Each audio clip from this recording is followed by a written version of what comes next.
বৈশ্বিক কর্মী ছাঁটাই এবং খরচ কমানোর কৌশলের অংশ হিসেবে ২৫ বছর পর পাকিস্তানে নিজেদের কার্যক্রম বন্ধ করার সিদ্ধান্ত নিয়েছে বিশ্বখ্যাত প্রযুক্তি প্রতিষ্ঠান মাইক্রোসফট।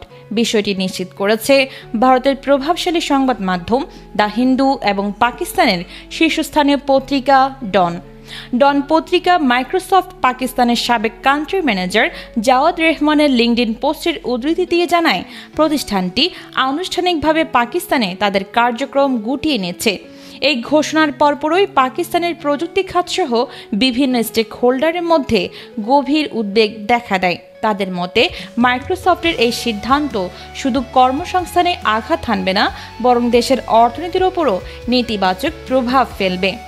জাওয়াদ রেহমান দাবি করেন, মাইক্রোসফট সহ অন্যান্য আন্তর্জাতিক টেক কোম্পানিগুলো পাকিস্তানের বর্তমান রাজনৈতিক ও অর্থনৈতিক পরিবেশকে অস্থিতিশীল মনে করছে।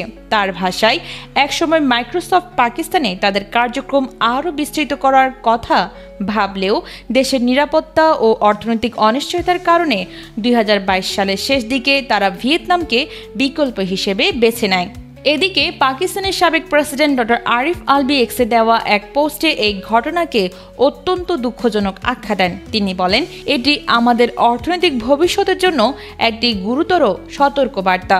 উল্লেখ্য, ২০০০ সালের জুন মাসে মাইক্রোসফট পাকিস্তানে তাদের কার্যক্রম শুরু করেছিল। এরপর থেকে দেশটির প্রযুক্তি খাতে এই প্রতিষ্ঠানটি গুরুত্বপূর্ণ ভূমিকা পালন করে আসছিল।